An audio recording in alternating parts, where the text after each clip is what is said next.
I was always a bit skeptical of pellets and crumbles for chicken feed.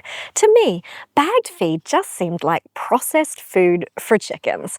But beyond a general mistrust, I couldn't quite put my finger on why. I mean, the bag said complete nutrition, the percentages looked scientific, and plenty of people were feeding it successfully. So what was the problem? It's taken me years to figure out why chickens don't always thrive on just the bag. And here's what I've learned. The feed isn't necessarily bad. It's actually brilliant science. It's just designed for a completely different chicken than the one in your backyard. So today we're going to talk about why commercial layer feed was never meant for your mixed backyard flock and what you can do about it.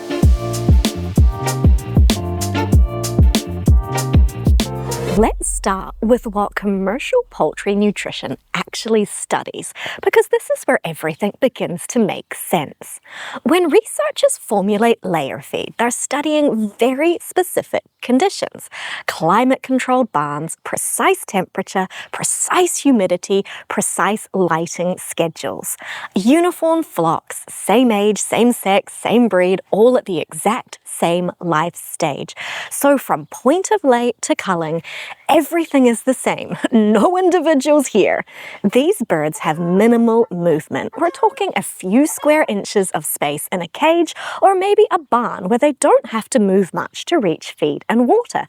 Their activity level is predictable. Their energy expenditure is predictable. And most importantly, their feed intake is incredibly predictable because it's precisely controlled and delivered. Every variable is known. Temperature, activity level, calories burned, feed consumed, all known. And they're all hens. Just hens. No roosters, no growing chicks, no retired ladies who've stopped laying. Just hens, laying eggs, eating the exact same amount every single day. That's the system commercial layer feed was designed for. And within that system, it works beautifully. The science is sound. But your backyard flock? Your flock has exactly none of those conditions. You've probably got multiple ages, maybe some chicks, maybe some young growers, some in their prime laying years, maybe an old favorite hen who's retired, but you're keeping her around because, well, she's earned it. You've got different sexes. If you're breeding like I am, you've got roosters, and roosters have completely different nutritional needs than laying hens. You've likely got heritage breeds, or at least birds that aren't the same hyper-productive commercial strains the feed was tested on. These birds have different metabolisms, different growth rates, different laying patterns, and your birds are active. They're scratching, foraging, dust bathing, flying up to roosts, establishing pecking orders, doing all the things chickens evolved to do. They're burning significantly more energy than a caged bird. Plus, they're exposed to weather, real weather. They're not in a barn, they're not in a climate-controlled environment. They've got temperature swings, seasonal changes, all of it. That affects their energy needs, sometimes dramatically. And here's the biggest difference. They're eating other things. They're foraging, grass, insects, whatever they can find. Research shows free-range birds can get anywhere from 5 to 20% of their nutrition from what they find themselves. But the feed formulation assumes zero forage contribution. So when you just follow the bag, you're applying research from one system to a completely different system. And that's where problems start.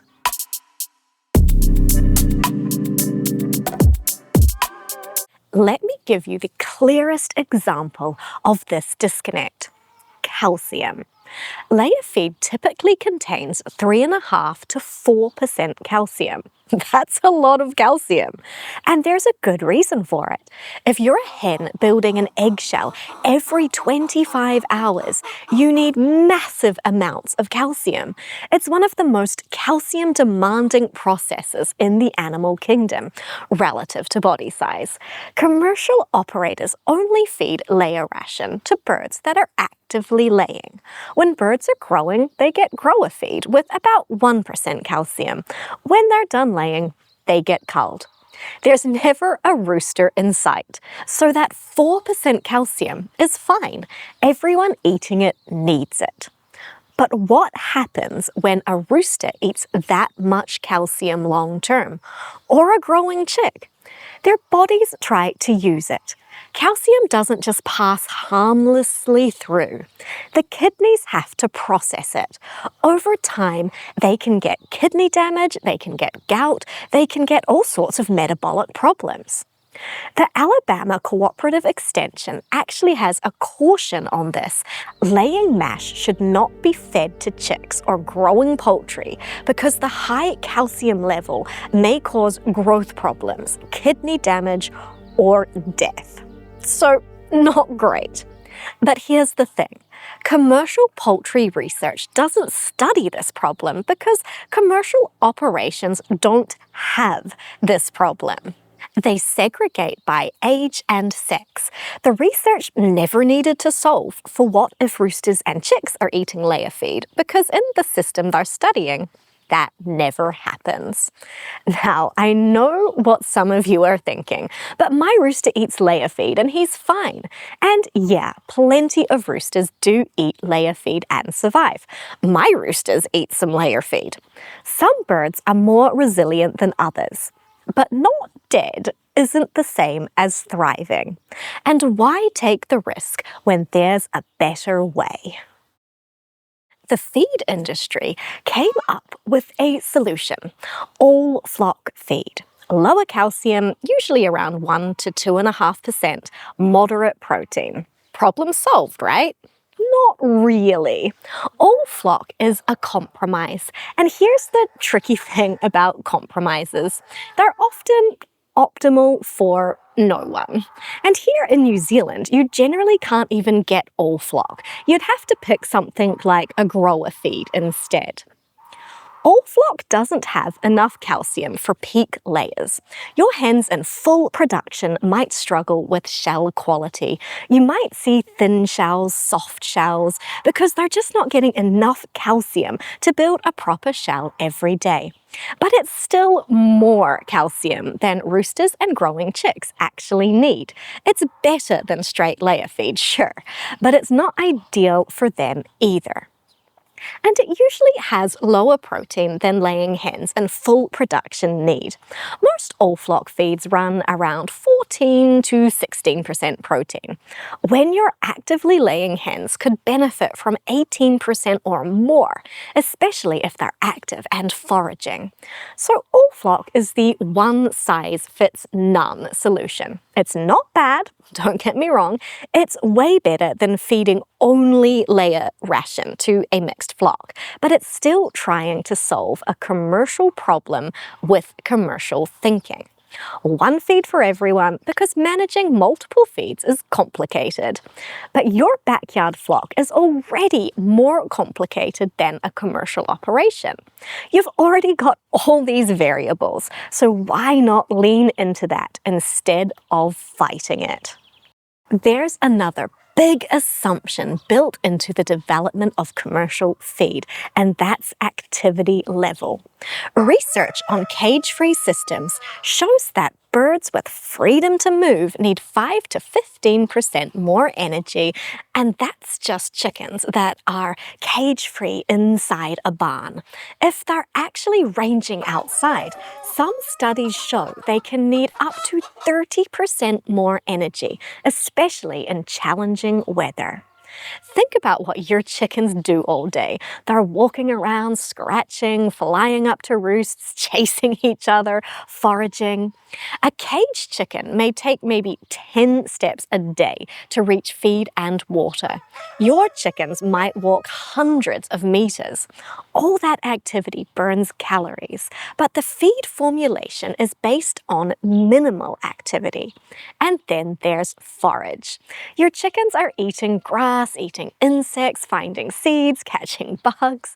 In spring and summer, when everything's lush and the bugs are abundant, they might be getting a significant portion of their nutrition from what they find. In winter, maybe that's hardly anything. But commercial feed is formulated as if every day is the same, as if forage contribution is zero, as if the bird's energy needs never change. And they do change. Seasonally, they change a lot.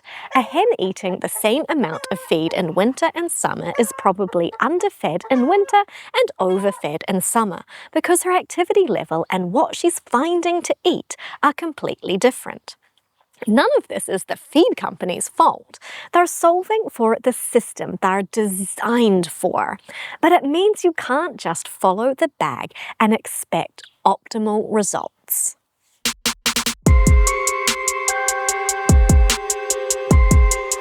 So what does your mixed backyard flock actually need? They need nutrition that accounts for multiple life stages. Chicks growing, pullets maturing, hens laying, roosters maintaining, maybe some retired chickens just living their best life. They need nutrition that accounts for real activity, not chickens in a cage activity, actual exercise, foraging, natural behaviors.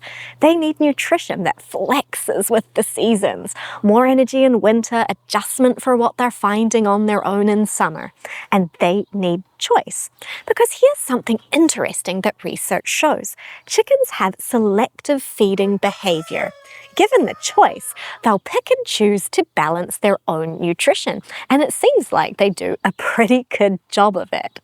Commercial operators actually see this as a problem to solve. They solve it by smooshing everything together into pellets or crumbles so the chickens can't sort through and pick the things they want to eat. But what if selective feeding isn't a problem? What if it's chickens being smarter than we give them credit for? Okay, so let me tell you what I actually do and why I do it. Now, in an ideal world where I could get whatever just my heart desires, what I'd prefer is to feed a mixture of crushed whole grains and peas or other kinds of legumes, and that I would like it to be crushed in different sort of sizes. Things where I can control the texture, some crushed up fine, some less crushed, that I can soak and ferment. So everything comes together in a feed that's the right texture.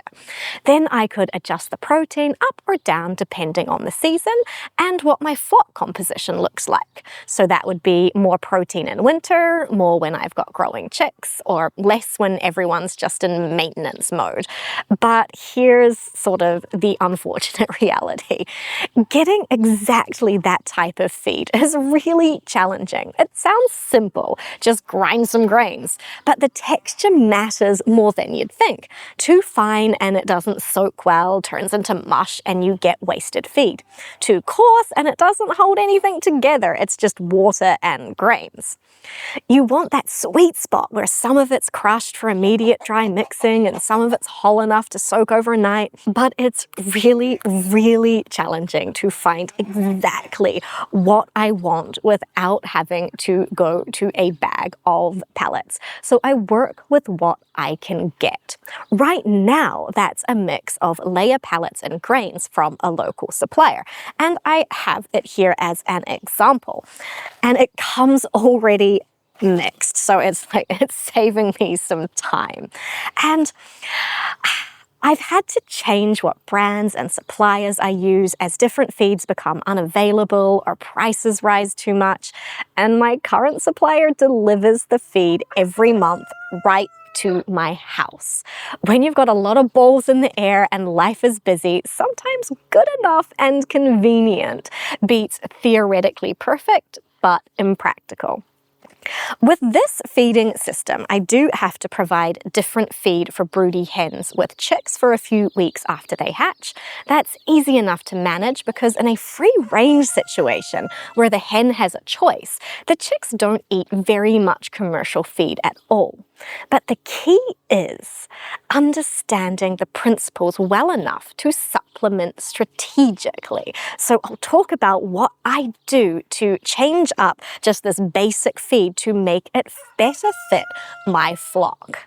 So I feed my chickens twice a day. They don't constantly have access to the feed I actually bring them. So my morning feed gets some blood and bone meal added.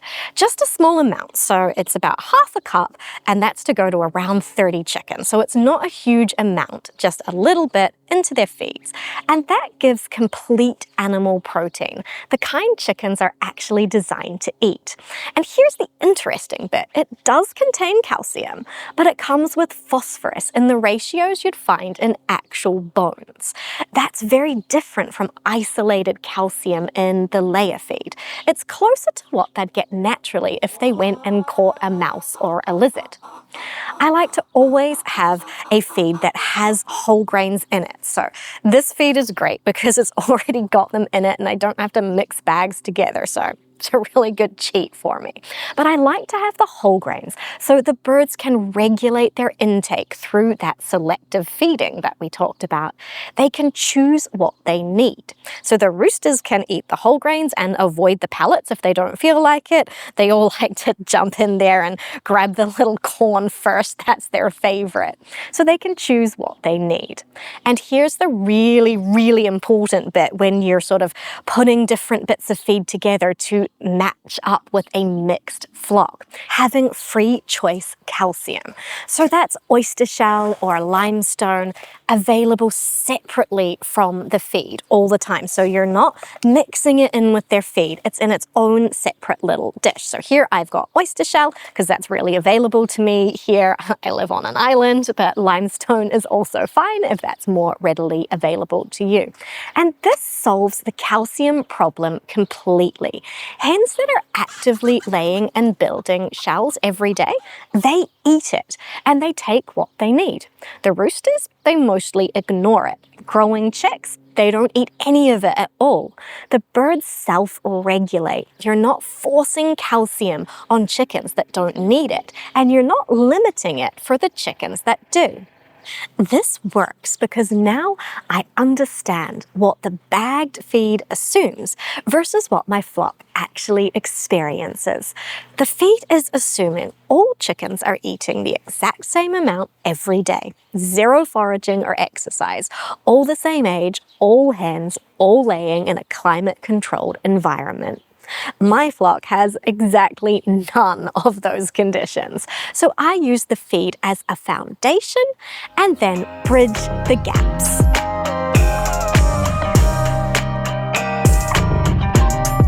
Here's what I want you to take away from this. Commercial poultry feed represents some genuinely brilliant science. The research is sound. The formulations are sophisticated. For the systems they're designed for, they work incredibly well. But your backyard is not a scaled-down commercial operation. It's a different system entirely. Different chickens, different conditions, different goals. When you just follow the bag without understanding what it was designed for, you're hoping that feed made for chicken A will work perfectly for your very different chicken B. Sometimes it does okay, sometimes it doesn't. But when you understand the why behind feed formulation, what it assumes, what it's solving for, what variables it considers, then you can make informed decisions. You can adapt, you can supplement strategically. You can use the feed as a tool rather than hoping it's a complete solution. Think of bagged feed as an excellent foundation, but your job is to bridge the gap between what that feed assumes and what your flock actually experiences. That means thinking about calcium separately from the base feed. It means accounting for activity level and seasonal changes. It means recognizing that your heritage breed hen laying 150 eggs a year has different needs than a commercial hybrid laying 300. It means being observant, looking at shell quality, feather quality, body condition, behavior. Your birds will tell you if something's not working. I spent years being vaguely uncomfortable with just feeding pellets without really understanding why. Now I know it wasn't that the feed was bad. It was that I was applying research from one context to a completely different one. Your backyard flock is more complex than a commercial operation in some ways and simpler in others. You can't control every variable, and honestly, you don't want to. The whole point is letting them be chickens. But you can understand the principles well enough to work with what you have access to and make good decisions for your specific birds and your specific situation. Bagged feed isn't bad. The research that went into formulating it is legitimate. It's just designed for chickens that aren't yours. Once you understand that, everything else starts to make a lot more sense.